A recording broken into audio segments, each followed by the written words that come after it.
বাপেক মাক কেতিয়াবাই দেউতাক ঢুকালে, এতিয়ালৈকে দেউতাকৰ মাটিখিনি নিজৰ নামত ল'ৰা ছোৱালীৰ আহাই নাই।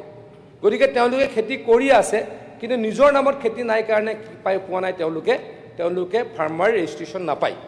গতিকে অহাকালি মই মোৰ সমষ্টিত মই DC ডাঙৰীয়ানীক অনুৰোধ কৰিলোঁ, আমাৰ CDCক অনুৰোধ কৰিলোঁ, চাৰ্কুল অফিচাৰক অনুৰোধ কৰিলোঁ, কালিৰ পৰা মই এপষেক বা সপ্তাহ এনেকুৱা এটা কৰিম, মিউটেশ্যন সপ্তাহ বা মিউটেশ্যন পষেক মোৰ সমষ্টিত এটা পাইলট কৰিম। এইকেইদিন চাৰ্কুল অফিচে মই আজি ক'লোঁ ৰাতি অলপ ডিচিশ্যন ল'লোঁ কাৰণে DCৰ লগত কথা পাতি, এতিয়া মই মুখ্যমন্ত্ৰী ডাঙৰীয়া আৰু কেশৱ মহন্ত ডাঙৰীয়া ক'লোৱে হয়, আমি কি কৰিব খুজিছোঁ মোৰ সমষ্টিত, যদি আৰু 5,000 মান মানুহে মোক আমাৰ ল'ৰাবিলাকে কোৱা মতে, আমাৰ কৃষিৰ লগত জড়িত ব্যক্তিসকলে কোৱা মতে, যদি এটা সমষ্টিত ভালকৈ আমি মিউটেশ্যনটো কৰি দিওঁ, তাৰ ফলত এটা ডাঙৰ কাম হ'ব অধ্যক্ষ ডাঙৰীয়া। বহু ব্যক্তি আমাৰ চাৰ্কুল অফিচলৈ যাবলৈ কষ্ট পায়, কাৰণ এখন মিউটেশ্যন কৰিবলৈ 4-5 বাৰ যাব লাগে, খেতিয়ক মানুহ তাতে গৈ কোনো গুৰুত্বও নিদিয়ে, তেনেকুৱা এটা সমস্যা হয়।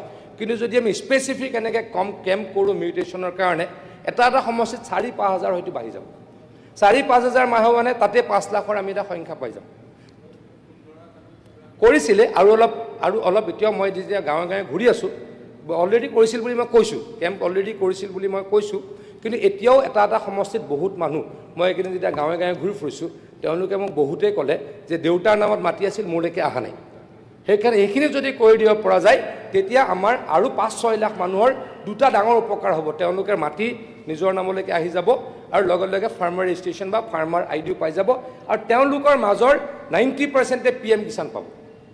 অধ্যক্ষ ডাঙৰীয়া, এটা খুব ডাঙৰ ভাল কথা আমি উপলব্ধি কৰি আছোঁ, এই যে 5,000 এভাৰেজত প্ৰত্যেক দিনা আমি ৰেজিষ্ট্ৰেশ্যন দি আছোঁ, তাৰে 90% কিন্তু উপান্ত খেতিয়ক, তাৰ 90% প্ৰধানমন্ত্ৰী ডাঙৰীয়াই দিয়া PM কিষাণ পাবলৈ যোগ্য। গতিকে তেওঁলোকক যদি আমি এইখিনি কৰিলোঁ, 3টা কাম হ'ব। অধ্যক্ষ ডাঙৰীয়া ফাৰ্মাৰ ৰেজিষ্ট্ৰেশ্যন কৰাই দিলোঁ, প্ৰথম ফাৰ্মাৰ ৰেজিষ্ট্ৰেশ্যন, তাৰপাছত ID ক্ৰিয়েশ্যন, তাৰপাছত যিখিনি উপান্ত খেতিয়ক তেওঁলোকে গৈ কি কৰিব লাগিব, PM কিষাণ পৰ্টেলত আকৌ ৰেজিষ্ট্ৰেশ্যন কৰিব লাগিব। মুঠৰ ওপৰত এটা কথা আপোনালোকক অধ্যক্ষ ডাঙৰীয়া যোগেদি জনাব খুজিছোঁ, আমি মাননীয় মুখ্যমন্ত্ৰী ডাঙৰীয়াৰ নিৰ্দেশত অহা 5 বছৰত অসমত কমেও 40 লাখ মানুহক যদি মাটিৰ সমস্যাখিনি সমাধান হয়, তেতিয়াহ'লে আমি ফাৰ্মাৰ ID ফাৰ্মাৰ ৰেজিষ্ট্ৰেশ্যন কৰাই দিব পাৰিম আৰু যথেষ্ট সুবিধা খেতিয়কে পাব। পৰা এটা কথা ক'ব বিচাৰিছোঁ, ম্যাদী মাটি থকাখিনিহে ৰেজিষ্ট্ৰেশ্যন হৈ আছে, বাকী মাটি ম্যাদী মাটি নাথাকা কিটা কি? এতিয়াতো ক'লোঁ, এতিয়া ম্যাদীয়ে হৈ আছে, এতিয়া ম্যাদী আছে, ম্যাদী কৰিবলৈকে যত্ন কৰিব লাগিব। মিউটেশ্যন মানে ম্যাদী হৈ যাব, বাপেকৰ পৰা পুতেকলৈকে আহিব, আৰু যিখিনি এফাৰেট আছে কেন্দ্ৰীয় চৰকাৰে এলাউ কৰি দিলে সেইখিনি হৈ যাব। তেনেকৈ আমি এলাউ এটাকে কৰাই আছোঁ, কিন্তু ম্যাদী হ'বই। Thank you. ঠিক, ধন্যবাদ। Thank you. মানে এতিয়া আপোনালোকৰ কোনো ধৰণৰ চিন্তা কৰিব নালাগে, যিসকলৰ দেউতাৰ নামত মাটি আছে তেওঁলোকে পাব PM কিষাণৰ ধন।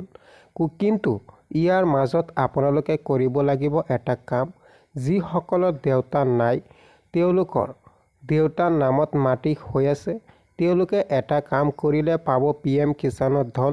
আপোনালোকে দেখিব পাৰিছে, আপোনালোকৰ গাঁৱে গাঁৱে কেম্প হ'ব, সেইটো কেম্পত যিসকলৰ দেউতা নাই, যিসকলৰ দেউতাৰ নামত মাটি হৈ আছে, তেওঁলোকে সেইটো কেম্পত যোগাযোগ কৰিব। যোগাযোগ কৰাৰ পাছত আপোনালোকৰ নামত মাটি আহি যাব, তাৰ পিছত আপোনালোকে PM কিষাণত আবেদন কৰিব পাৰিব। আপোনালোকে খবৰসমূহত পাই গৈছে। আজিৰ খবৰটো কেনেকুৱা লাগিছে